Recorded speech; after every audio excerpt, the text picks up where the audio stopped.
where do you think, as president or as a politician, is the most impact to be had? I've been reading a lot about Hitler recently, and one of the things that more and more I'm starting to wonder, how, what the hell did he do alone in a room with one on one with people? Because it seems like that's where he was exceptionally effective.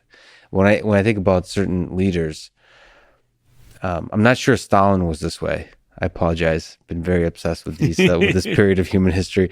Uh, it just seems like certain leaders are extremely effective one on one. A lot of people think of Hitler and Lincoln as a speech maker, as a great charismatic speech maker, but it seems like to me that some of these guys were really effective inside a room.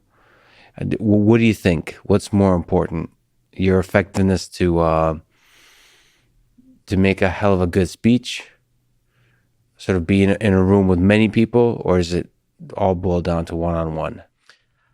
Well, I think in a sense it's both. One needs to do both, and most politicians, most leaders are better at one or the other. It's the rare leader who can do both.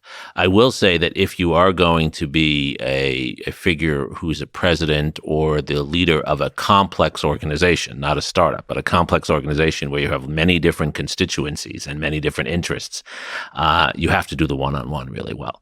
Because a lot of what's going to happen is you're going to be meeting with people who represent different groups, right? The leader of the labor unions, the leader of your investing board, et cetera. And you have to be able to persuade them. And it's the intangibles that often matter most. Lincoln's skill, and it's the same that FDR had, is the ability to tell a story.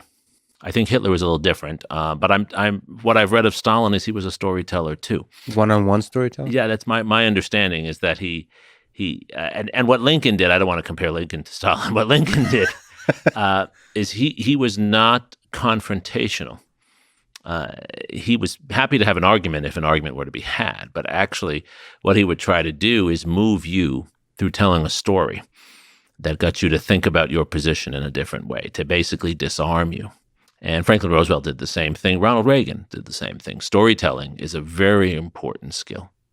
It's almost heartbreaking that we don't get to have, or maybe you can correct me if I'm wrong on this, but it feels like we don't have a lot of information how all of these folks were in private, one-on-one conversations.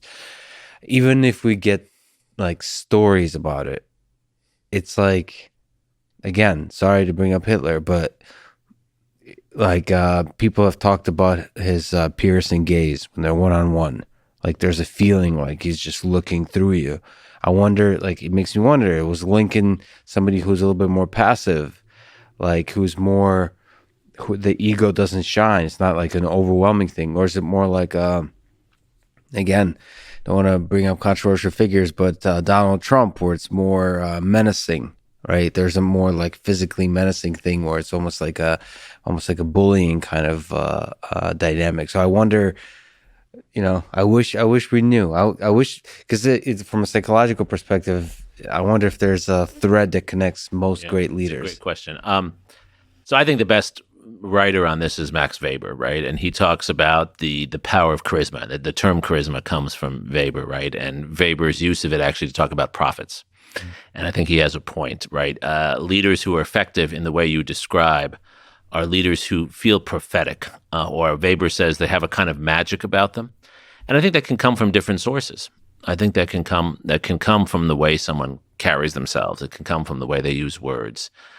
So maybe there are different kinds of magic that someone develops. But I think there are two things that seem to be absolutely necessary. First is you have to be someone who sizes up the person on the other side of the table. You cannot be the person who just comes in and reads your brief. And then second, I think it's interactive. And there is a quickness of thought. So you brought up Donald Trump. I don't think Donald Trump is a deep thinker at all, but he's quick. And I think that quickness is part of it. It's different from delivering a lecture where it's the depth of your thought. Can you, for 45 minutes, analyze something? Many people can't do that, but they still might be very effective if they're able to quickly react, size up the person on the other side of the table, and react in a way that moves that person in the way they want to move them. Yeah, and there's also just coupled with the quickness is a kind of instinct about human nature. Yes. Sort of asking the question, what does this person worry about? what are the biggest problems? Somebody, what is it? Steven Schwartzman, I think, said to me. He's this businessman. I think he said like, what I've always tried to do is try to figure out, like, ask enough questions to figure out what is the biggest problem in this person's life. Try to get a sense of what is the biggest problem in their life, because that's actually what they care about most. And most people don't care enough to find out. And so he kind of wants to sneak up on that, Right. and find that, and then use that to then build closeness in order to then, probably he doesn't put it in those words, but to manipulate the person into whatever, Sure, to sure. do whatever the heck they want. And I think part of it is that, and part of the effectiveness Donald Trump has is how quick he's able to figure that out.